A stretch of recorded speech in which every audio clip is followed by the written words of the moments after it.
हमारा give a chemical reaction to distinguish between phenol and alcohol. चलो बताओ, phenol और अल्कोहल को कैसे पहचान सकते हैं? नहीं, वो तो एल्डिहाइड कीटोन के लिए नहीं, आइडोफॉर्म टेस्ट से देखो डाउटफुल यहाँ ये हो जाएगा, क्योंकि सारे अल्कोहल तो आइडोफॉर्म टेस्ट नहीं देते ना बेटा। तो अब देखो जैसे फिनॉल क्योंकि एसिडिक ज्यादा है तो फिनॉल लिटमस पेपर टेस्ट भी देता है, पर अल्कोहल तो नहीं देता।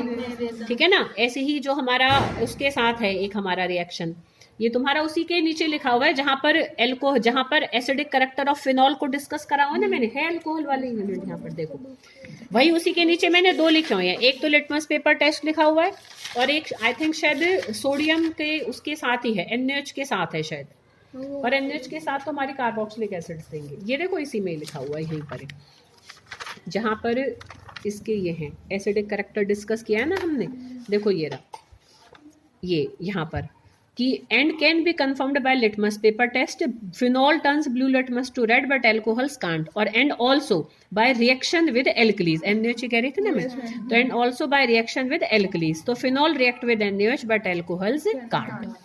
ठीक है बेटा। तो ऐसे करके इन दोनों में से तुम कोई एक बात यहाँ पर लिख सकते हो। तो ऐसे ध्यान रखना कि उस वाले टॉपिक में जाकर तुम्हें मिल जाएगा। ठीक है सब बेटा, प्लीज अच्छे से कर लेना इसको। नेक्स्ट देखो, हाँ कुछ भी गिव अ केमिकल टेस्ट, एक नंबर में तो लिखना है तो उसका पर रिजल्ट भी लिखा करो बेटा, चाहे एक नंबर में लिखना, और टेस्ट का खाली नाम मत लिखा करो कि phenol gives litmus paper test but alcohol can't, या ये जो लाइन लिखी हुई है कि फिनॉल हमारे ब्लू लिटमस को रेड कर देगा, तुम लिटमस में भी लिख दो क्या करेगा भाई, एसिड ब्लू को रेड तो करता है, तुमने करी भी इतने एसिड के प्रैक्टिकल में भी।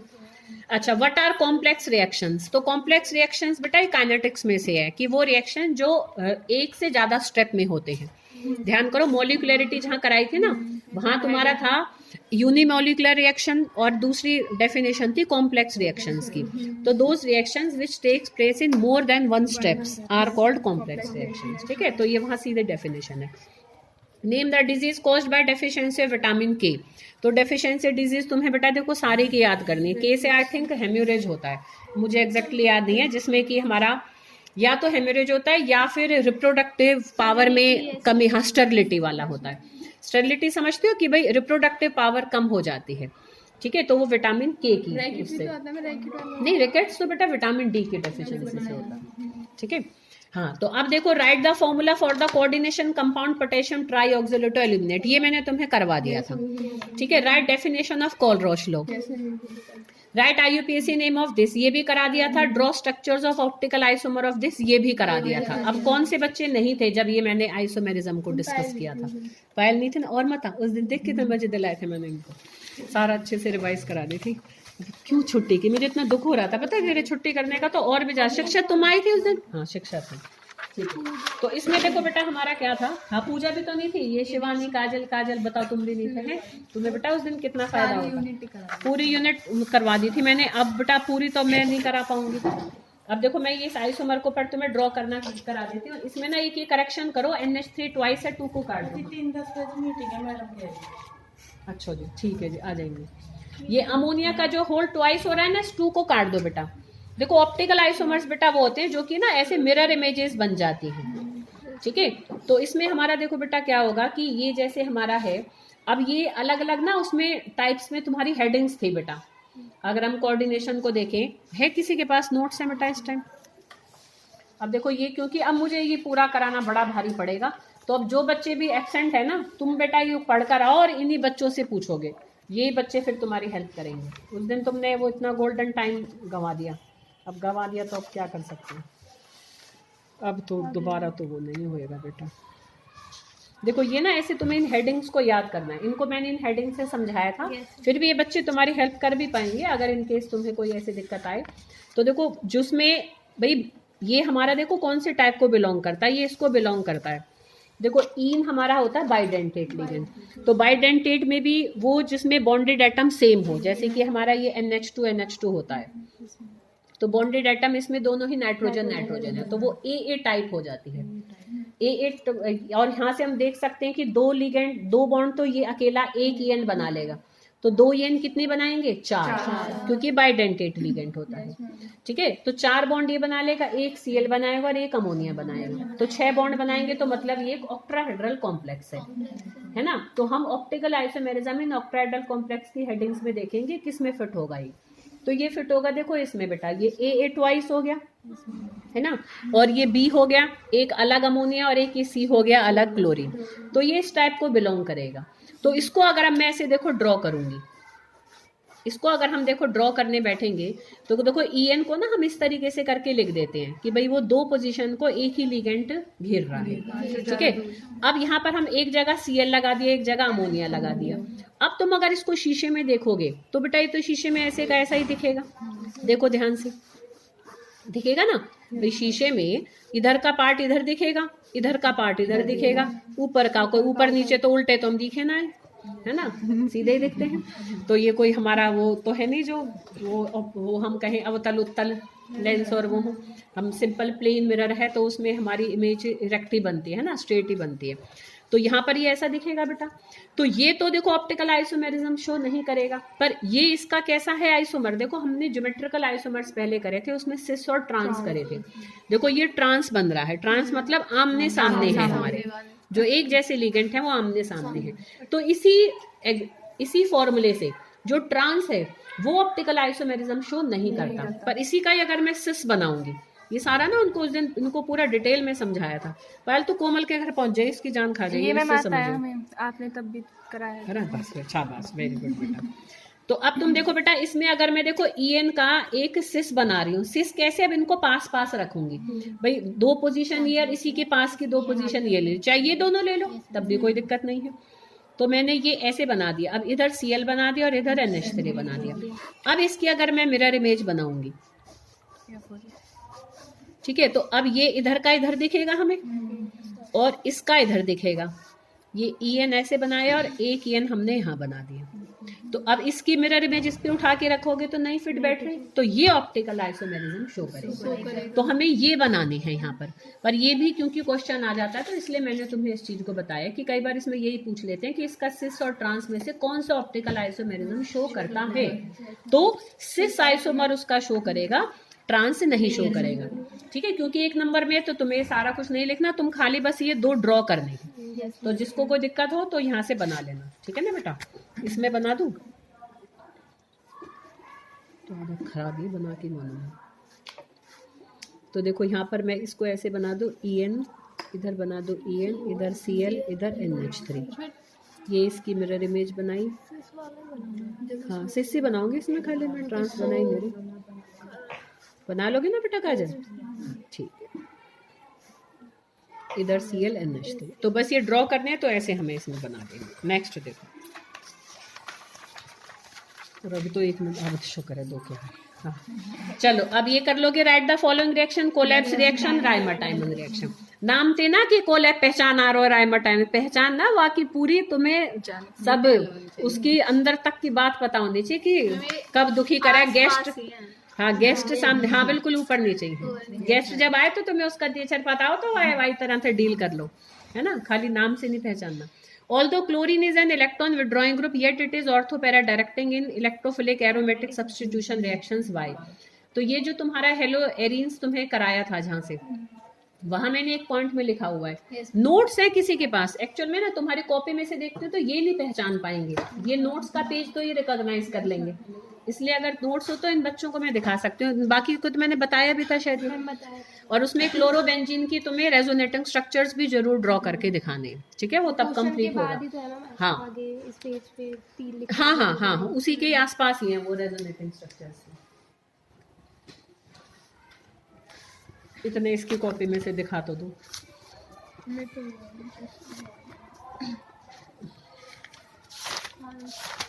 देखो बेटा ऐसे ढूंढना सारे बच्चों, देखो यहाँ कहाँ थे हम, नहीं इसके, हाँ हाँ हाँ देखो बेटा ये एक नोट डाल के करा हुआ है, directive influence of groups on benzene ring for electrophilic substitution reactions. ये मैंने इलेक्ट्रॉन रिलीजिंग ग्रुप के लिए किया। अब ये पेपर में ऐसा भी आ सकता था, है ना, you should be familiar with all these things. जैसे यहाँ तो इसने क्लोरोबेंजीन का पूछ लिया, ये इसका एक्सेप्शनल बिहेवियर होता है हेलोजेंस का, तो ये मैंने यहाँ करके लिखा हुआ है, तो तुम्हें यहाँ से लेकर यहाँ तक लिखना है और ये क्लोरोबेंजीन के रेजोनेटिंग स्ट्रक्चर्स ड्रॉ करने हैं, तभी आंसर कंप्लीट होगा। थर्ड पॉइंट, और ये स्ट्रक्चर्स। अब पर पेपर में ऐसे भी आ सकता है कि how can you say that NO2 group is electron withdrawing and ortho para, हमारा इलेक्ट्रॉन विड्रॉइंग होता है ना, तो ऑर्थोपैरा, ये क्या कर रखा, अच्छा नहीं, NO2 तो हमारा इलेक्ट्रॉन विड्रॉइंग ही तो होता है, इलेक्ट्रॉन विड्रॉइंग वाले हमारे मैटर डायरेक्टिंग होते हैं। तो क्वेश्चन में कोई विड्रॉइंग ग्रुप को भी, जैसे क्लोरीन ले लिया तो वो NO2 को भी ले सकता था, पर NO2 का रीजन हमारा ये वाला आएगा, वो क्लियर कट इलेक्ट्रॉन विड्रॉइंग वाला रीजन है। इलेक्ट्रॉन रिलीजिंग में देखो सिंपल रीजन होता है +I+R इफेक्ट, इलेक्ट्रॉन विड्रॉइंग में होता है -I-R इफेक्ट, बट हेलोजेंस का अलग केस होता है, यहाँ पर -I और +R इफेक्ट होते हैं, ठीक है। तो उसने एक्सेप्शनल बिहेवियर ही पूछा है तुमसे, तो इसमें ये तीसरे वाला आंसर लिखना है और ये रेजोनेटिंग स्ट्रक्चर्स बनाने। निम्न सेल के लिए, अच्छा हो, write the Nernst equation for the following cell, तो नर्स्ट इक्वेशन बना लोगे, ध्यान है नर्स्ट इक्वेशन। इसके लिए नर्स्ट इक्वेशन में बनाने से पहले तुम्हें पहले इसका केमिकल रिएक्शन बनाना पड़ेगा, वो भी बना है ना। तो देखो बेटा यहाँ पर कि ऐसे करके ये वाला एनोड है, तो देखो यहाँ पर ऐसे 2 इलेक्ट्रॉन बनेंगे, वैसे ये तुम्हें करना नहीं है अभी टेस्ट में, पर चलो अब मैं फ्लो में करा देती हूँ। तो अब यहाँ पर ये इसका बनेगा एनोड वाला और ये बनेगा इसका कैथोड वाला। अब यहाँ पर हम 2 करेंगे, H2 करना है तो ये भी 2 हो जाएंगे। अब 2 इलेक्ट्रॉन से 2 इलेक्ट्रॉन कटेंगे, Sn+2H पॉजिटिव और यहाँ पर Sn2 पॉजिटिव प्लस H2।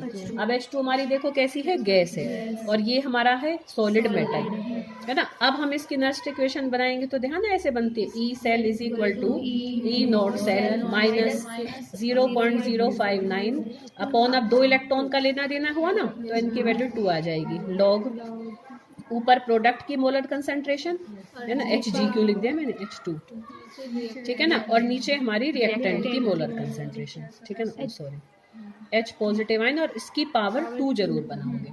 यहाँ मेंशन कर दोगे कि भाई Sn क्योंकि सॉलिड है तो उसकी हमारी क्या होगी, 1 होगी, है ना, और हाइड्रोजन गैस है उसकी इसने यहाँ देखो दे रखा है 1 बार, तो इसने हमें ये भी 1 प्रोवाइड कर रखा है, तो इसलिए हमने उसको इसमें लिखा ही नहीं। ऐसे करके कंप्लीट करना है आंसर, ठीक है। तो ये जिसकी कॉपी में फोटो खींच कर भेज दे सब बच्चों के लिए।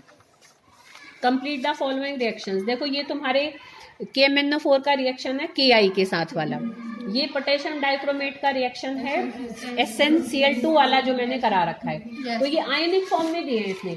अब तुम चाहो तो आयनिक फॉर्म में ही इनकी आयंस को लेके कर सकते हो, जैसे I नेगेटिव है तो I2 कर दोगे, MnO4 नेगेटिव है और क्योंकि H पॉजिटिव है तो खाली Mn2 पॉजिटिव लिखोगे तुम और यहाँ वाटर बनाओगे। H पॉजिटिव से एसिडिक कैरेक्टर पता लग रहा है। फिर भी अगर तुम्हें लगता है कि अब हम इसको कैसे करें आयन के फॉर्म में, तो तुम इसका जो क्लियर रिएक्शन है Ki वाले को तुम पूरा लिख देना और इसमें तुम अपना SnCl2 वाले को पूरा लिख देना, ठीक है ना, वो क्योंकि इसी को ही रिप्रेजेंट कर रहा है। और फिर भी आयन के मैनर में अगर तुम बनाना चाहो तो देखो यहाँ Mn2 पॉजिटिव बन जाएगा, यहाँ पर I2 बन जाएगा और H और O मिलकर बना लेंगे वाटर, तो इसमें कोई बैलेंसिंग की इतनी कोई तुम्हें नीड नहीं पड़ेगी। फिर भी करना चाहो तो यहाँ पर इसको बस 2I कर देना, ठीक है ना, और ऑक्सीजन के हिसाब से बैलेंस करना चाहो, 4 ऑक्सीजन है तो यहाँ 4 करोगे, तो हाइड्रोजन को यहाँ पर 8 कर देना, तो इसको ये ऐसे बैलेंस्ड भी हो जाएगा। और यहाँ पर अगर बनाना चाहो तो यहाँ पर क्रोमियम अपनी चेंज होता है, क्रोमियम सल्फेट बनता है ना, Cr+3 में बदलता है ना, और यहाँ पर भी हमारा क्या है, ये Sn4 पॉजिटिव में बदलता है और यहाँ पर भी बनेगा वाटर। तो यहाँ पर भी अगर हम इसको बैलेंस करेंगे तो ये तो एज इट इज बैलेंस्ड है, 7 ऑक्सीजन है तो हम यहाँ पर 7 कर देंगे क्योंकि ये तो हम अवॉइड नहीं कर सकते ना। फिर यहाँ पर ये 14 हो जाएंगे तो हम यहाँ 14, और ये क्योंकि Cr है 2 है तो यहाँ पर इसको 2 कर दोगे तुम, ठीक है। तो ऐसे इसको तुम बैलेंस्ड भी कर सकते हो, तो अगर ऐसे लिखना चाहो तो ऐसे लिखो, नहीं तो पूरा पूरा रिएक्शन लिख दो। अच्छा, अब ये फ्यूल सेल, हाँ इसको अभी फिर छोड़ते हैं फिर, है ना, ये न्यूमेरिकल, ये वैसे भी ये तुम्हारा एक जगह सीधा क्लियर मैंने लाइन लिखी हुई, जो मर्करी सेल जहाँ खत्म है ना, बिल्कुल लास्ट लाइन जो लिखी हुई है वही आंसर है।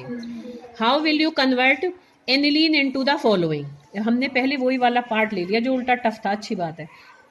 एनिलीन को पैरा ब्रोमो एनिलीन में बना लोगे, बदल लोगे, पर पहले क्या कराओगे, प्रोटेक्शन, फिर उसकी हाइड्रोलाइसिस कराके पैरा हाइड्रोक्सी एजोबेंजीन, ये कपलिंग रिएक्शन है, ठीक है। Why para nitrophenol is more acidic than orthonitrophenol.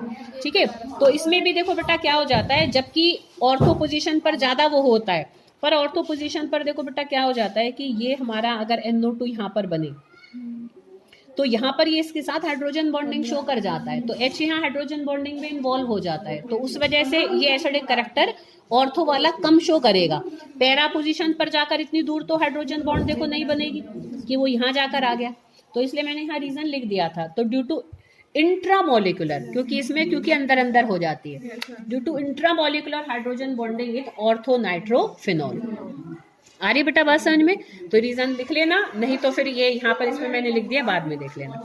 Distinguish between molarity and molality, which of the two is affected by temperature and why, ये भी क्लियर तुम्हें उसमें क्वेश्चन आंसर लिखा हुआ है।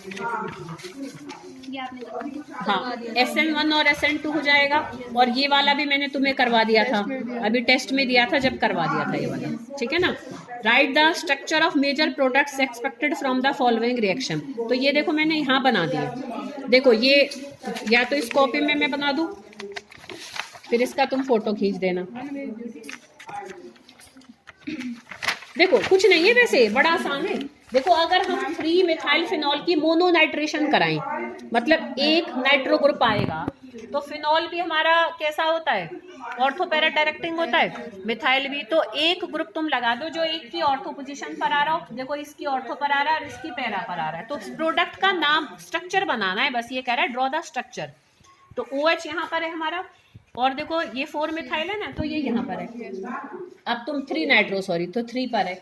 अब इसकी पैरा पोजीशन ये बनेगी और इसकी ऑर्थो पोजीशन ये बनेगी, तो यहाँ पर एक NO2 ग्रुप लगा दो, ठीक है। सिर्फ प्रोडक्ट डाई नाइट्रेशन अगर हम इसकी करें तो हम 2 पोजीशंस को बना देंगे, ये मैंने यहाँ बना दिया। अब इसमें तुम ये भी बना सकते थे, ये भी बना सकते थे, तो कोई नहीं, एक बना दो, कोई ऐसे फर्क नहीं पड़ रहा, ठीक है ना बेटा। अच्छा, ये तो हो जाएगा पहले का। सेकंड का हमारा क्या होगा, ये मैंने इसलिए यहाँ पहले क्लियर बना ही दिए थे, OH और CH3। अब 2 पोजीशंस लोगे तो हमारा एक ऑर्थो वाला ले लो और एक पैरा वाला ले लो, तो ये हमारा ऑर्थो वाला, ये हमारा पैरा वाला हो जाएगा। ऐसे ही कह रहा है मोनोनाइट्रेशन ऑफ फिनाइल एथेनॉइड। फिनाइल एथेनॉइड का स्ट्रक्चर देखो बेटा कैसे बनेगा, देखो यहाँ पर हमारा क्या है कि फिनाइल एथेनोएट, देखो बेसिकली क्या होता है कि एक तरीके से फिनाइल ग्रुप पहले है। देखो जब हम कोई एस्टर बनाते हैं, हाँ बस अभी आए, देखो बेटा ये हमारा इथेनोइक एसिड होगी, ये O, यहाँ पर फिनाइल ग्रुप आएगा, तो बेंजीन, क्योंकि हम उस ग्रुप को पहले लिखते हैं ना जो O के साथ कनेक्टेड होता है जब हम एस्टर बनाते हैं। तो अब इसकी हमें मोनोनाइट्रेशन करानी है। अब तुम इसको पहचानोगे तो इसमें देखो ये इसको दे रहा है, तो ये भी हमारे कैसे बनेंगे, इलेक्ट्रॉन रिलीजिंग ग्रुप बनेगा। भाई ये सब इलेक्ट्रॉन डेंसिटी देगा, तो इलेक्ट्रॉन रिलीजिंग ग्रुप है, तो इसकी एक ऑर्थो वाला बना सकते हो और एक पैरा वाला। मोनोनाइट्रेशन होगी, तो ये इसलिए मैंने दोनों ही बना दिए थे, ठीक है।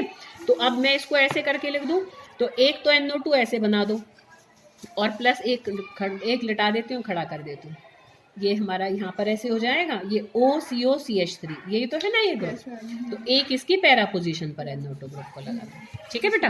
तो ये सब नोट कर लेना। अच्छा, और हम देखें, मैं हिंदी वाला समझ में और नहीं आते।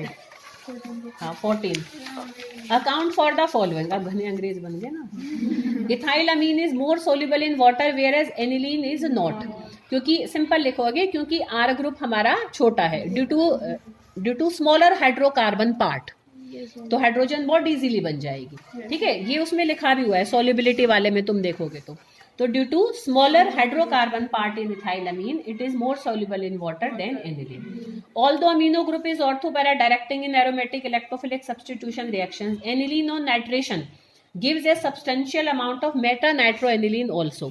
ये भी ना रीजन मैंने लिखा हुआ है, तुम देखना जहां पर नाइट्रेशन करा रखी है ना, एक्चुअल में एनिलीन जब हम अनहाइड्रस Cl3 डालते हैं तो एनिलीनियम आयन में बदल जाता है थोड़ा सा, रीजन इसका ये है। तो एनिलीनियम आयन क्योंकि ये बन जाता है इलेक्ट्रॉन विड्रॉइंग ग्रुप, तो जब इस पर अटैक करेगा तो मेटा पोजीशन पर भी आ जाएगा, तो इसलिए due to the formation of anilinium ion some meta isomers also get form, ये रीजन लिखा हुआ है नोट्स में, तुम देखोगे ना अमीन्स वाले हैं किसी के नोट्स तो दिखा दो, मैं अभी तुम्हें बता देती हूँ कहाँ पर आएगा। तो अभी मैं इसको छोड़ रही हूँ, मैं ये अभी इनके छोड़ रही हूँ बेटा, है ना। सीधा इनको देखो, define the following terms biomolecules, एक पेपर तो हो जाए। कार्बोहाइड्रेट रिड्यूसिंग शुगर, ठीक है, ये सीधे सीधे डेफिनेशन है। अभी इसको न्यूमेरिकल को हम छोड़ेंगे, ये तुम्हारा काइनेटिक्स में से नहीं, ये तो बेटा एसिडिक करेक्टर का है। ये जहाँ पर ना इनके वो करवा रखे हैं तुम्हें, ये इसके एनिलीन के जो इलेक्ट्रोफिलिक सब्स्टिट्यूशन रिएक्शन है, ये हिंसबर्ग टेस्ट से भी पहले। ये यहाँ पर बेटा बंद कर दे, वीडियो बहुत बड़ी हो जाएगी।